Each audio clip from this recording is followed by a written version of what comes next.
अस्सलामुअलैकुम जी। प्रोग्राम खबर और तज्जिए के साथ मैं हूँ महानूर मेराज और मेरे साथ प्रोग्राम में मौजूद हैं सीनियर सहाफ़ी और तज्जियाकार मुज़म्मिल सोहरवर्दी साहब। प्रोग्राम में आपको खुशामदीद कहती हूँ। पाकिस्तान और IMF के दरमियान नवे जायज़े प्रोग्राम बहाली की राह में रुकावटें दूर हो गईं। IMF और पाकिस्तान हतमी डील के करीब पहुँच गए।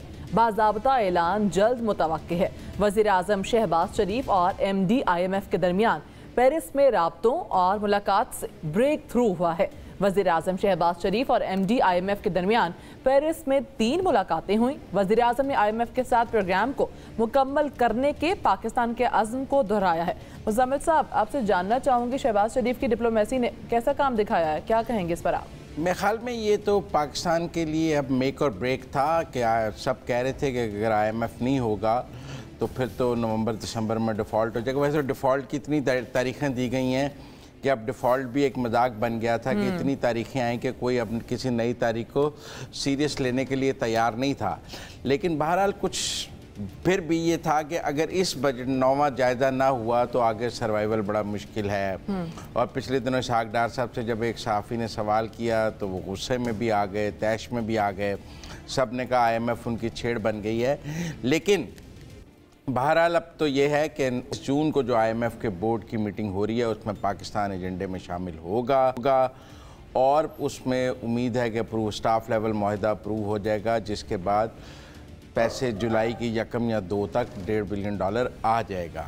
215 अरब के नए टैक्स लगाए गए हैं, 85 अरब के जो है वो अखराजात कम किए गए हैं, तो 300 अरब का ये कुशन बनाया गया है, जिसके बाद IMF माना है। लेकिन सबसे इम्पॉर्टेंट बात है कि स्टेट बैंक ने इंपोर्ट्स पर से पाबंदी ख़त्म की है जो IMF की शर्त थी।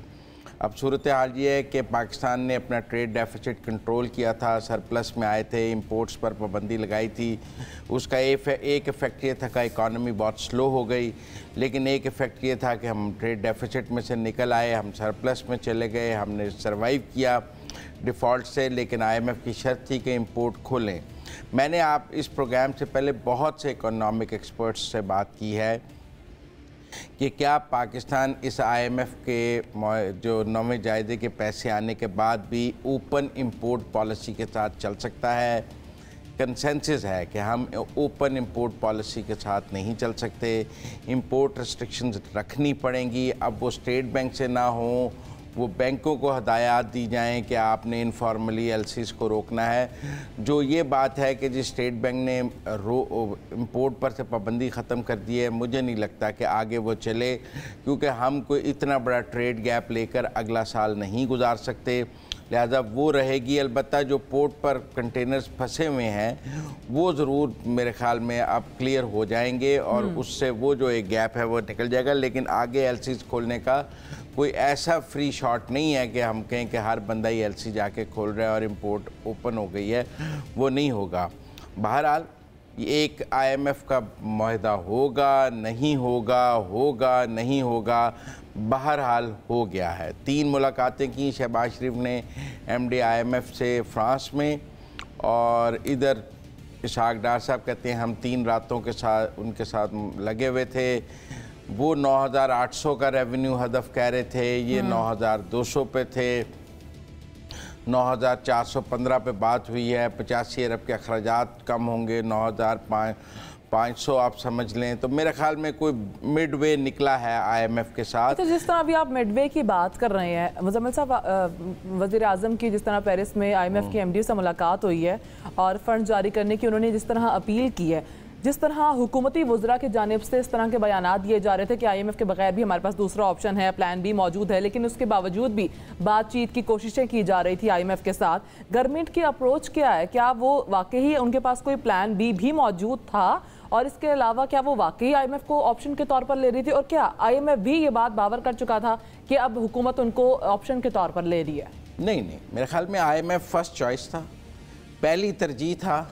लेकिन अगर फर्स्ट चॉइस अवेलेबल ना हो तो सेकंड चॉइस बहुत मुश्किल चॉइस थी। मतलब अगर हमने IMF के बगैर सरवाइव करना था तो वो कोई आसान रास्ता नहीं था, वो मुश्किल रास्ता था, कठिन रास्ता था। उसमें बहुत सी तकलीफ़ थी पाकिस्तान की आवाम के लिए, हुकूमत पाकिस्तान के लिए, रियासत पाकिस्तान के लिए, जो कोई अच्छा ऑप्शन नहीं था। आप कह तो सकते हैं कि हम सर्वाइव कर लेते, हम जिंदा रह लेते, हम गुजर जाते इसमें से, लेकिन एक मुश्किल रास्ता था। आसान रास्ता यही था कि हम IMF के साथ डील करके उनसे उनके नवा जायज़ा उनका पूरा कर लें। तो मेरे ख्याल में कभी भी IMF पहले ऐसा नहीं था कि कहीं सोचा गया हो कि IMF के बगैर चलेंगे, लेकिन हुकूमत है, अगर ना होता IMF तो फिर क्या होता, फिर भी तो मुल्क चलाना था ना। अब ये तो नहीं है कि अगर IMF ना होता तो मुल्क बंद कर देते, ऐसा भी नहीं है। तो लिहाजा प्लान बी पे ज़रूर काम हो रहा होगा, लेकिन प्लान ए पहली तरजीह हमेशा IMF थी।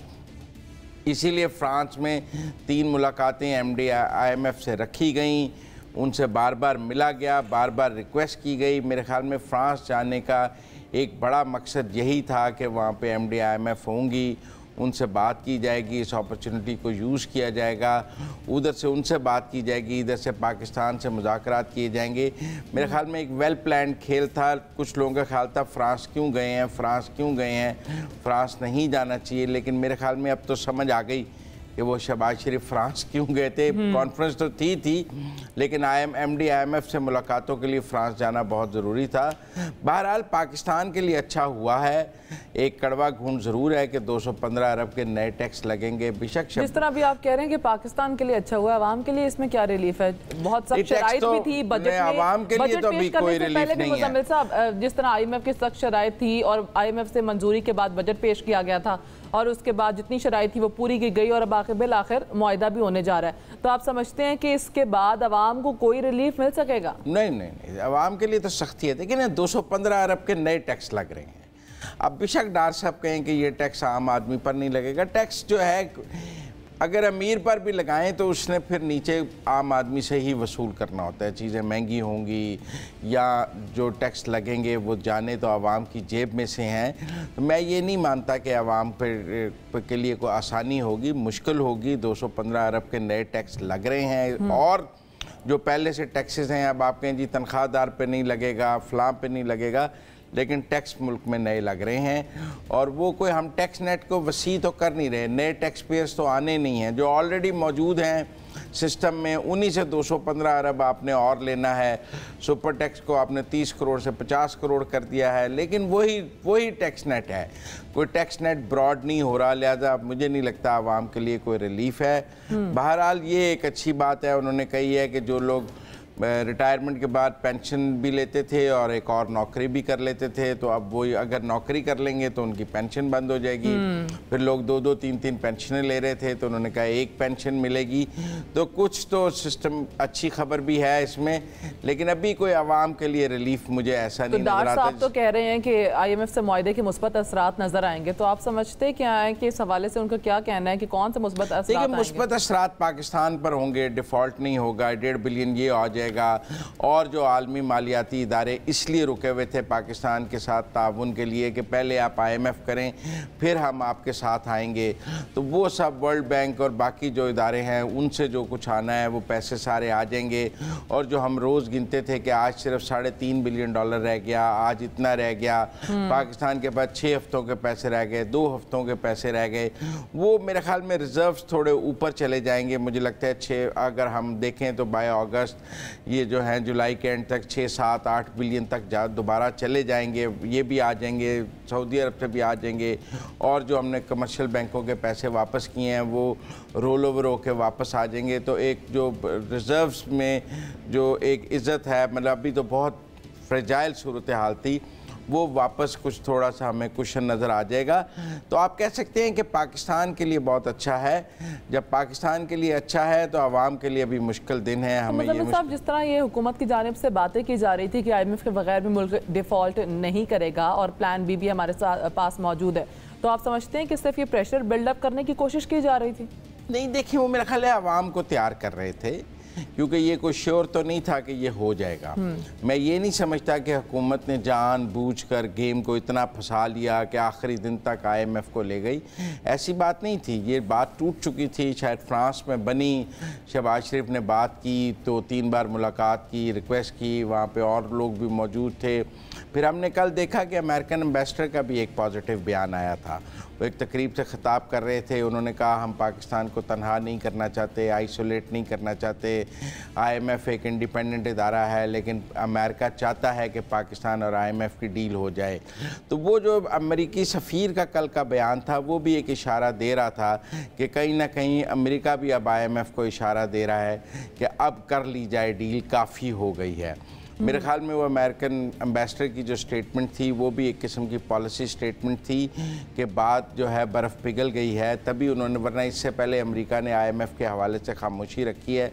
लेकिन कल अमेरिकन सफ़ीर ने बात की जिससे कुछ अंदाज़ा हुआ कि अमेरिकियों का वोट भी अब पाकिस्तान की जानिब है। गो कि बहुत सारे लोगों का ख्याल है कि जो मोदी और बाइडन का मुश्तरका एलामिया है वो पाकिस्तान के बहुत ख़िलाफ़ है। मैंने कल भी प्रोग्राम में कहा था कि मोदी और ओबामा का मुश्तरका एलामिया भी यही था, मोदी और ट्रंप का मुश्तरका एलामिया भी यही था। वही मखसूस अल्फाज हैं जो हर बार लिखे जाते हैं। हमने प्रोटेस्ट ज़रूर किया है और हमें करना चाहिए। हमने पिछली 2 दफ़ा भी प्रोटेस्ट किया था कि हमारा क्यों जिक्र किया जाता है, लेकिन वो शायद रिटॉरिक है जो हर बार मोदी साहब जाते हैं और वो एक कह दिया जाता है, लेकिन उसके बाद होता कुछ नहीं है। बेसिक बात यही है कि अमेरिका ने उसके बाद IMF के लिए अमेरिका की मदद भी मिली है हमें उसके लिए। ठीक है, अमेरिका की मदद भी हमें हासिल हुई है। अच्छा मुज़म्मिल साहब, जिस तरह अभी IMF के साथ पाकिस्तान का मुआहदा होने जा रहा है, आप समझते हैं मौजूदा हुकूमत को कोई इससे फ़ायदा हासिल होगा इलेक्शन के लिए? देखें, एक सेफ एग्जिट तो चाहिए होता है गवर्नमेंट को।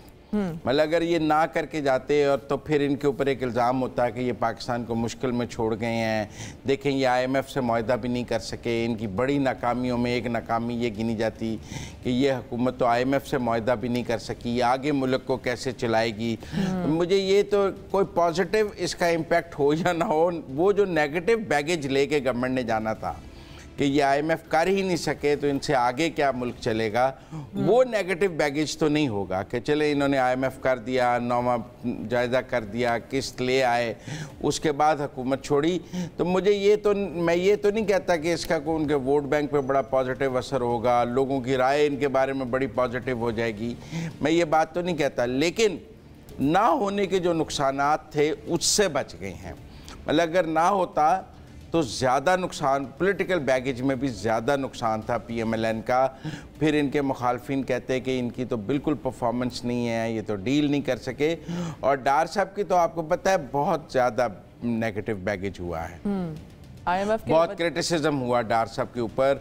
डार साहब टेम्पर भी लूज़ कर गए, वो जो जर्नलिस्ट के साथ वो नहीं होना चाहिए था, सॉफ्ट हैं। तो इसलिए मेरे ख्याल में कि ये बहुत मेक और ब्रेक वाली सूरत हाल थी। गवर्नमेंट बहुत टेंस थी, बहुत परेशान थी और वो परेशानी नज़र भी आ रही थी। ये जो 3 दफ़ा मिलना है कोई छोटी बात नहीं है कि आप 2 दिन में 3 दफ़ा IMF के MD को मिलें।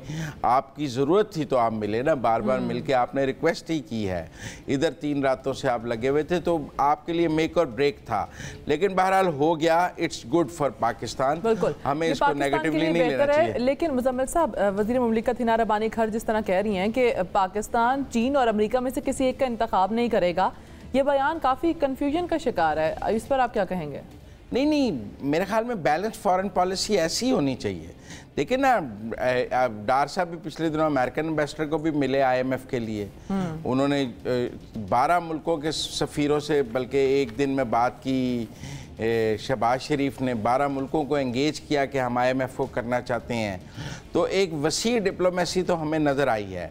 अब ये तो नहीं हो सकता कि आप चीन के साथ जा रहे हैं तो आप यूरोप को छोड़ दें। हमारे पास GSP+ है, यूरोप से सबसे बड़ा हमारा ट्रेड पार्टनर तो वेस्ट है। चाइना तो हमारा ट्रेड पार्टनर नहीं है, चाइना से हमें इन्वेस्टमेंट आ सकती है, बट ट्रेड तो हमारी वेस्ट के साथ है, अमेरिका के साथ है, फिर यूरोप के साथ है और फिर GSP+ है।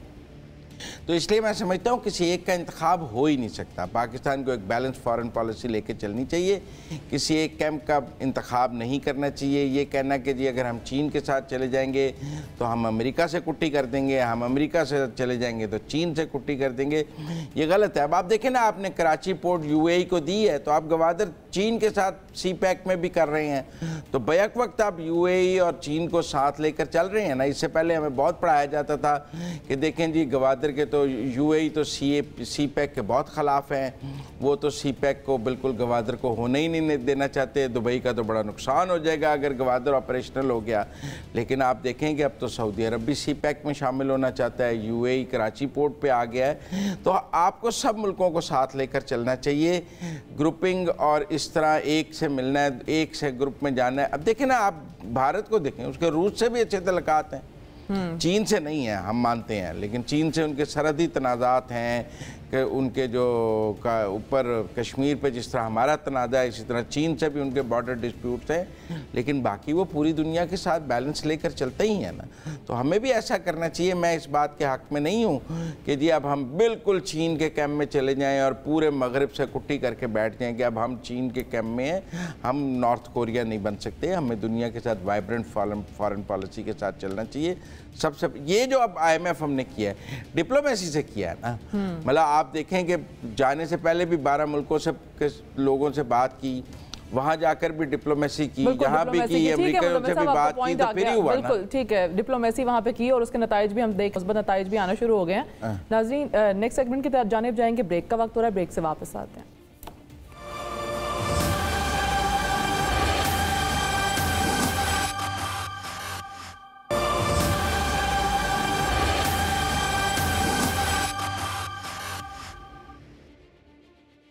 रूस की निजी फौजी कंपनी वैगनर ग्रुप ने रूसी फौजी क़यादत के खिलाफ बगावत कर दी, जिस पर रूसी वजारत दिफा का कहना था कि वैगनर फौजियों को धोखा दिया गया और उन्हें मुजरिमाना मुहिमजोई में घसीटा जा रहा है। वैगनर फौजी रूसी दिफाई नुमाइंदों और कानून नाफिज करने वाले इदारों से राबता करें। वैगनर ग्रुप की बगावत पर रूसी सदर ने कहा है कि आइन का दिफा करूंगा, वैगनर्स मुजरिमाना कार्रवाई में हिस्सा लेना बंद करें, रूस के दिफा के लिए सब कुछ करूंगा। हर वो शख्स जिसने फौज के खिलाफ हथियार उठाए वो गद्दार है। मुज़म्मिल साहब, हमारे साथ हमारे गेस्ट भी मौजूद हैं, senior director new line institute for strategy and policy in Washington, doctor Kamran Bukhari साहब। प्रोग्राम में शुक्रिया आपका वक्त देने का। अस्सलाम वालेकुम डॉक्टर कामरान बुखारी साहब। जी शुक्रिया आपकी दावत का। सर, बड़ी अजीब सी इतलात हैं, ये कू नाकाम हो गया वैगनार वाला आपके ख्याल में, या वो मॉस्को की तरफ बढ़ रहे हैं, इसकी कामयाबी के कोई इम्कानात हैं? जी मुज़म्मिल साहब, अभी तो सिचुएशन खासी फ्लूइड है, ऊपर से वो कहते हैं फॉग ऑफ वॉर भी है, मिस इन्फॉर्मेशन डिसइंफॉर्मेशन अपने उरूज पे है, तो कुछ कहना जो है वो कबल अज़ वक्त होगा। लेकिन जो बातें हमें पता हैं वो ये हैं कि देखें, जो प्रिगोजिन साहब हैं, जो वागनर ग्रुप के CEO हैं, फाउंडर हैं, वो एक बिजनेसमैन है और वो he is a merchant of war, और उनको रिस्क्स का पता है। वो इतना बड़ा कदम जो है वो आई डोंट थिंक लाइटली उन्होंने लिया है। उनको कुछ नजर आया है अपॉर्चुनिटी के इस वक्त क्रेमलिन जो है उसकी जो टांगे हैं वो लड़खड़ा रही हैं, तो यही मौका है कि जो है अपनी पोजीशन को मजीद मुस्तहकम करो और पुतिन को निकालने की कोशिश करो। और मैं नहीं समझता कि ये सिर्फ वागनर ग्रुप का जो कारिंदे हैं, जो उनकी मिलिशियामैन हैं या उनके जो पर्सनल हैं, आर्म पर्सनल हैं, वो इस बगावत में हिस्सा ले रहे हैं। ये बिल्कुल हो ही नहीं सकता कि वो जो जनरल स्टाफ है उसके अंदर से सपोर्ट के बगैर वो इस किस्म की इतनी बड़ी कार्रवाई कर रहे हैं। और सबसे बड़ी बात ये भी है कि ये कोई अचानक नहीं हुआ, ये कई महीनों से जो है प्रिगोजिन साहब लगे हुए थे बड़ी शदीद तनकीद करना डिफेंस मिनिस्टर की, हुकूमत वक्त की, chief of the army staff की, कि भाई उन्होंने जो है हमें यूक्रेन में बर्बाद कर दिया है। तो ये इस नौबत तक बात आई क्यों? वो कहते हैं फ्राइडे को कोई मिसाइल हमला किया गया है वैगनार के ऊपर रशिया की जानिब से, जिसमें उनके चीफ कह रहे हैं कि हमारे 2000 लोग रशियंस ने ही मार दिए हैं, जिसके बाद ये किया है उन्होंने। जी जाहिर है वो तो ट्रिगर पॉइंट है ना, लेकिन ये चीजें अगर हम तज्जिया निगार कई महीनों से देख रहे हैं कि प्रिगोजिन यूट्यूब पे आके खुलकर कह रहे हैं कि डिफेंस मिनिस्टर और आर्मी चीफ दोनों जो हैं उनको जो चौराहे में लटका देना चाहिए। तो ये पुतिन को भी पता था, उनके तमाम जो इंटरनल सिक्योरिटी, जो इनका पूरा सुपर स्ट्रक्चर है सिक्योरिटी का, सबको पता था, इंटेलिजेंस एजेंसीज को पता था कि क्या हो रहा है। तो ये इस नौबत तक आई क्यों कि आप के बिल आखिर खुलकर बगावत हुई है। तो ये इस चीज की अलामत है कि क्रेमलिन के अंदर जो है वो शदीद किस्म की फ्रैगमेंटेशन है। वो कहते हैं कुछ शहर के लोग भी जालिम थे, कुछ हमें भी मरने का शौक था, कुछ वेस्ट का अमेरिका की आशीर्वाद भी हासिल है उन्हें, पुतिन को उतारने की एक कोशिश है। आई थिंक कि जो है अगर वेस्ट इतना ताकतवर होता तो शायद पुतिन जो है वो यूक्रेन पे हमला ना करता। तो वो आई थिंक वो सारी तो कंस्पिरेसी थ्योरीज हैं, लेकिन डेफिनेटली इसमें मगरब का बिलखसूस अमेरिका का फायदा है जो हो रहा है। लेकिन मैं साथ में ये भी कहूंगा कि ये चीज अगर बहुत ज्यादा तूल पकड़ जाती है और ये बगावत जो है, देखें दो सिनेरियोज हैं, या बगावत कुचल दी जाएगी या बगावत कामयाब हो जाएगी। कुचलने की सूरत में जो है सदर पुतिन जो है वो अब कमजोर जरूर हो गए हैं, लेकिन ये है कि वो फिर भी अपने आप को स्टेबलाइज कर सकते हैं। बगावत की कामयाबी की सूरत में पुतिन साहब का जो है वो एग्जिट हो जाएगा। लेकिन फर्ज कीजिए कि ये दोनों सूरत हाल नहीं नूरनुमा होती और जो लड़ाई है वो इस कदर फैल जाती है और फॉल्ट लाइंस इतनी बढ़ जाती हैं। ये दुनिया की दूसरी बड़ी जो है मिलिट्री ताकत है जिसके पास जो है बहुत बड़ा आर्सनल है न्यूक्लियर वेपन्स का। तो ये बहुत खतरनाक है अमेरिका के लिए। तो आई डोंट थिंक कि अमेरिका के इंटरेस्ट में है कि ये लड़ाई ज्यादा देर चले। और ये अभी तो वो कहते हैं साउथ में है और वहाँ उन्होंने उनको साउथ में ही रोककर बमबारी एयर स्ट्राइक्स करेंगे और वहीं पर उनको मारने की रशियंस तैयारी कर रहे हैं, इंटरनेट वगैरह बंद करके, ब्रिजेस करके। तो साउथ के वो जो 2 शहर हैं वहीं पे उनको मारने की प्लानिंग की जा रही है। जी जाहिर है वो पुतिन साहब जो है वो अपनी पूरी ताकत तो लगाएंगे, लेकिन सवाल ये उठता है कि एक तरफ यूक्रेन में अभी भी जंग चल रही है, दूसरी तरफ अंदरूनी बगावत हो चुकी है। ये गोया जो है 2 फ्रंट खुल चुके हैं। तो अब ये 2 फ्रंट की जो जंग है ये कैसे होगी? मंतक तो यही चीज बताती है कि यूक्रेन के ऊपर जो है आई थिंक पॉज होगा और ये अंदरूनी मामले को जो है तरजीह दी जाएगी। अब देखना ये है कि क्योंकि ये इस किस्म की जो सूरत हाल होती है और ये एक तरह से जो है मतलब हमने पिछले 30 सालों में नहीं देखी। आखिरी दफा इस तरह का सिचुएशन हुआ था 1993 में, जब जो है एक कू अटेम्प्ट हुआ था येल्सिन साहब के खिलाफ, जब उन्होंने नया सोवियत यूनियन कोलैप्स हुआ था और वो उन्होंने सदारत का और रशियन फेडरेशन का संभाला था ओहदा, तो उनके खिलाफ बगावत हुई थी। लेकिन आप देखें उर्दगान के खिलाफ भी हुई, वहाँ की फ़ौज ने बगावत की, बेशक वो नाकाम हो गई, लोग निकल आए। अभी सूडान में भी फ़ौज 2 हिस्सों में तकसीम हुई और आपस में लड़ाई जारी हुई। तो टेक्निकली तो अब ये रूस में भी 2 हिस्सों में तकसीम हो गई उनकी फ़ौज, आप समझें। ये भी तो एक आउटस्कर्ट था, 25,000 लोग हैं लड़ने वाले, उनके लिए यूक्रेन में लड़ रहे हैं, तो रशियन फ़ौज ही है। तो हमने देखा तो है, उर्दगान वाला भी देखा है, सूडान वाला भी देखा है, तो अब रूस वाला भी देख रहे हैं। जी अभी तो जो है मतलब मैं एट द रिस्क जो है ना getting ahead of my self, Iran के अंदर भी 2 पैरेलल मिलिट्री फोर्सेस हैं और जो वहाँ रियासत की जो वो टांगे लड़खड़ा रही हैं, तो वहाँ पे भी देखें क्या होता है। तो इस तरह के तो एग्जांपल्स हैं। लेकिन आई थिंक तुर्की वाला जो मामला था वो कुछ रोग एलिमेंट्स थे जिनके पास जो है वो उसकी मुमासलत इससे की जा सकती है, जो वागनर ग्रुप की जो बगावत है उससे की जा सकती है। लेकिन आई थिंक के टर्की की मिलिट्री फिर भी बहुत ज्यादा जो है वो कंसोलिडेटेड थी। यहाँ पर ये एक ऐसी मिलिट्री है जो कि जंग अगर हारी नहीं तो हारने वाली है, यूक्रेन के अंदर जीत नहीं सकी है और उनको बहुत नुकसानात हुए हैं, लॉसेस बहुत हुए हैं। 2 लाख बंदा अगर उनका मारा गया है तो देखें आप उसकी डीमोरलाइजेशन जो है ना का हशर या हाल जो है आपको इसी बात से अंदाजा लगा सकते हैं। आपको लगता है कि ये वैगनर ग्रुप पर रशियन आर्मी की लड़ाई को 15 दिन 1 महीना भी चल सकती है या आप 2 दिन में फैसला देख रहे हैं? कुछ कहना कबल वक्त है, क्योंकि इस वक्त तो हम ये देख रहे हैं कि इनको कौन ज्वाइन कर रहा है, मतलब डिफेक्शंस पे जो है ना नजर है कि कितने लोगों को ये डिफेक्ट करते हैं, बड़े कमांडर कितने लोग देख रहे हैं और कह रहे हैं कि भाई हमारी जो सूरत हाल है वो बेहतर इसी में है कि अगर हम ये कोशिश करें कि प्रिगोजिन का साथ दें, या वो लोग जो है कितने लोग हैं जो कह रहे हैं नहीं पुतिन का ही साथ दें। तो अभी तो हम इस कश्मकश में हैं, तो कुछ कहना जो है कबल अज़ वक्त होगा। फिर भी इससे पहले कि मैं आपसे बातचीत को कुछ आखिरी सवाल आपसे करना चाहूँगा कि आप ये देखते हैं कि पुतिन खुद स्टेप डाउन कर जाएंगे और वहाँ पर एक नई रजीम आ जाएगी, क्योंकि सन 2000 से पुतिन बैठे हैं, या आपको लगता है कि पुतिन टिल द लास्ट लड़ेंगे जो भी सूरत हाल हो जाए? क्योंकि आपने कहा इन्फॉर्मेशन डिसइन्फॉर्मेशन है, डिसइन्फॉर्मेशन तो ये भी है कि पुतिन ने भागने की कोशिश की है और नहीं भाग सके हैं, ये है वो है। जी देखें, अगर आप पुतिन की जगह अपने आप को रख लें तो आप भाग के कहाँ जाएंगे?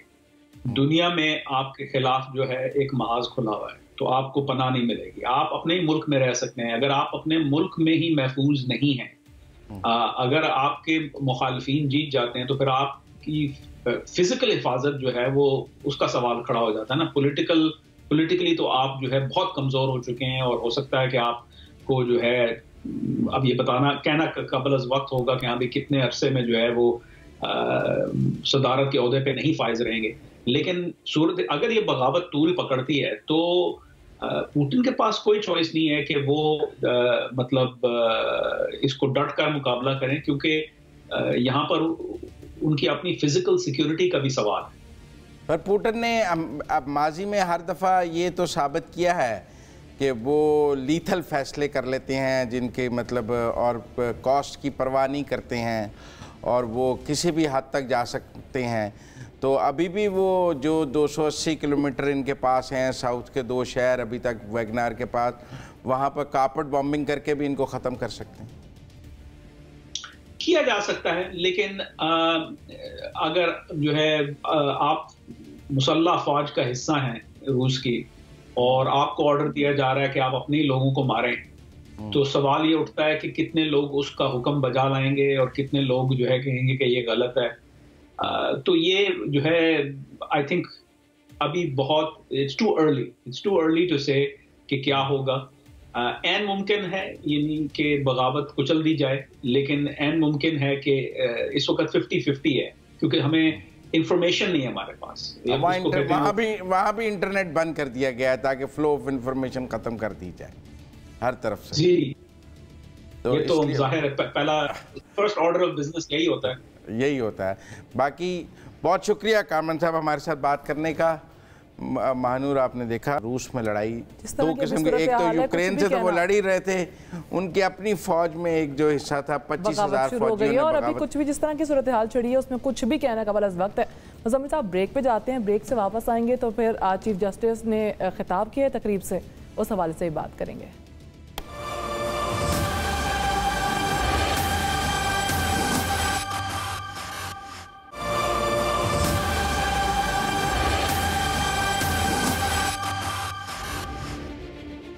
वेलकम बैक नाजरीन। चीफ जस्टिस उमरता बंदियाल का कहना था कि कानून से मुतालिक और अवामी अहमियत का मामला देखते हैं और अपने इख्तियारात का इस्तेमाल बहुत मोहतात होकर करते हैं। इस्लामाबाद में एक तकरीब से खिताब करते हुए उनका कहना था कि कानून की बार बार तशरीह की वजह से तनाज़ात जन्म लेते हैं। इन तनाज़ात को माहिरीन के जरिए हल किया जाना चाहिए। बेयकीनी हो तो मुख्तसर मुद्दत के फैसले लिए जाते हैं। अदालती हक़ाइक़ जानने के लिए सवालात उठाती है। ट्रिब्यूनल्स के ना बनने से अदालतों पर बोझ में इजाफा होता है। हाई कोर्ट्स में गुंजाइश के मसाइल दरपेश हैं। दूसरी जानिब सिविलियंस के मिलिट्री ट्रायल के खिलाफ दरखास्तों पर 9 रुकनी लार्जर बेंच के मामले पर सुप्रीम कोर्ट के सीनियर तरीन जज जस्टिस काजी फाइज ईसा का नोट अदालत की वेबसाइट पर अपलोड करने के कुछ देर बाद ही हटा दिया गया। 30 सफ़हात पर मुश्तमिल अपने नोट में जस्टिस काजी फाइज ईसा ने 9 रुकनी बेंच पर एतराज़ात उठाए थे। मुज़म्मिल साहब, आपसे जानना ही चाहूँगी कि पहले उन्होंने नोट लगाया, फिर उसके बाद वो हटा दिया गया, इसकी वजह क्या थी और इसका फैसला कौन करता है? देखिए, फैसला तो चीफ जस्टिस ने ही हटवाया होगा, रजिस्ट्रार साहब ने हटवाया होगा। वैसे तो अगर आज़ादी इजहार की बात की जाए तो एक जज के नोट को वेबसाइट से हटाना भी आज़ादी इजहार के मामले में आता है कि आपने उनके नोट को सप्रेस करने की कोशिश की है, उन्होंने नोट वेबसाइट पे है, आपको पड़े रहने देना चाहिए था।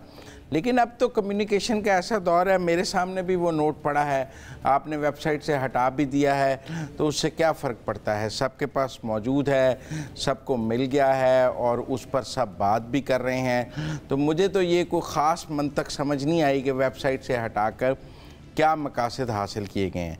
लेकिन एक चीज़ बड़ी अहम है जो मुझे इस नोट में नज़र आई। देखिए ना, जस्टिस काजी फायज़ ईसा ने इस नोट में लिखा है कि मुझे 16 मई 2023 को तहरीरी तौर पर चीफ जस्टिस साहब ने ये ख़त लिखा कि आप कब तक चैम्बर वर्क करना चाहते हैं और किसी बेंच का हिस्सा नहीं बनना चाहते।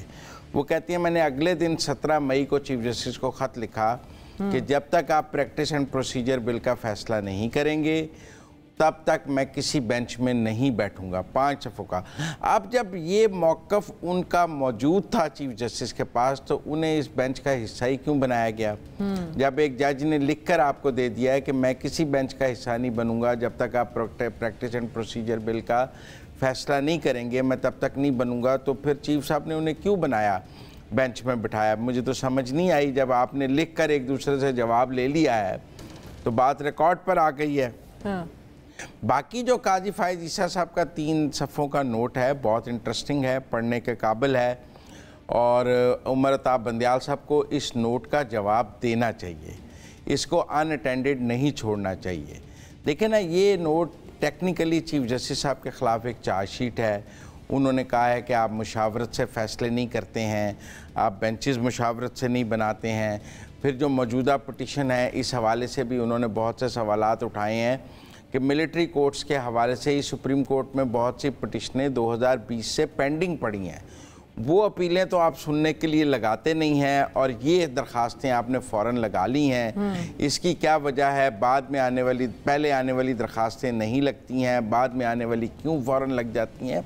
तो इन तमाम सवालों का जवाब चीफ जस्टिस साहब को देना चाहिए। तो मुज़म्मिल साहब, जिस तरह अभी समातें चल रही हैं, कार्रवाइयाँ हो रही हैं और जस्टिस काजी फायज़ ईसा की जानिब से जिस तरह कहा जा रहा है कि प्रैक्टिस एंड प्रोसीजर एक्ट का पहले फैसला आना होगा और उस पर समात होनी चाहिए, तो फिर आपसे ही जानना चाहूँगी, जिस तरह वो बेंच से अलग हुए हैं तो इसकी कानूनी और आइनी हैसियत क्या होगी? और इसके साथ साथ आप समझते हैं उनका ये मौक़िफ़ ठीक है प्रैक्टिस एंड प्रोसीजर एक्ट वाला?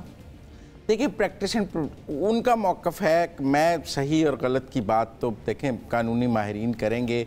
वो सादा सी बात कह रहे हैं कि कानून मुअत्तल नहीं हो सकता, या मुस्तरद होता है या मंजूर होता है।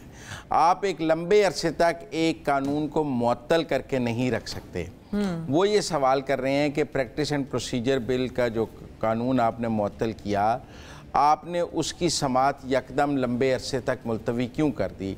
अगर आप मिलिट्री कोर्ट के का फैसला जो है कि दरखास्तों का फैसला 4 दिन में करना चाहते हैं, अगर आप पंजाब के इलेक्शंस की समातों का फैसला 4 दिन में करते हैं, तो आप प्रैक्टिस एंड प्रोसीजर बिल का फैसला क्यों नहीं 4 दिन में करते? बिल को मुस्तरद करके फेंक देते एक तरफ। देखें, काजी फायज़ ईसा साहब ये नहीं कह रहे कि आप प्रैक्टिस एंड प्रोसीजर बिल को मुस्तरद कर दें या मंजूर कर दें। वो कहते हैं कोई एक फ़ैसला कर दें कि यहाँ ये बिल है या नहीं है। वो कह रहे हैं कि चीफ जस्टिस साहब ने इसकी समात जो मुलतवी की है लंबे अरसे तक, वो बदनीयती है। अगर उनके बाकी ट्रेंड देखा जाए, देखें ना, जब पंजाब के इलेक्शन का मामला था, रोज़ सुनते थे कि हमने 3 दिन में फ़ैसला करना है, अब भी कह रहे हैं मंगल तक फ़ैसला करना है। तो फिर आप प्रैक्टिस एंड प्रोसीजर बिल का फ़ैसला भी 3 दिन में करके उसका फ़ैसला कर देते कि ये बिल ठीक है, यहाँ कहते ठीक है, यहाँ इसको मुस्तरद करके फेंक देते रद्दी की टोकरी में। का पार्लियामेंट जानती है, उसका काम जानती है, आप इसको ख़त्म कर देते। तो इस हद तक तो काजी फायज़ ईसा साहब का मौक़िफ़ ठीक है कि आप एक कानून को मुलतवी करके तो अपना वक्त ना गुजारें कि अगला चीफ जस्टिस आके इसको देख लेगा, उसका फैसला करें। और इस दरमियानी अरसे में जो आपने मुलतवी करके सुप्रीम कोर्ट चलाया है, कल को कोई अगर फ़र्ज़ कर लें बंदियाल साहब इसका फैसला करके नहीं जाते और काजी फायज़ ईसा साहब आकर कहते हैं कि ये कानून ठीक बना है, तो फिर इतने अरसे में जो बंदियाल साहब ने बेंचेस बनाए हैं और जो फैसले किए हैं वो कहाँ जाएंगे? ये एक सवालिया निशान। मुज़म्मिल साहब, जिस तरह आज चीफ जस्टिस ने एक तकरीब से भी खिताब किया है, तो मौजूदा सूरत हाल में उनका ये खिताब आप क्या समझते हैं, कितना अहमियत का हामिल है? उन्होंने कोई, काजी फायज़ ईसा साहब के जो सवालात हैं उनका इस खिताब में कोई जवाब नहीं दिया।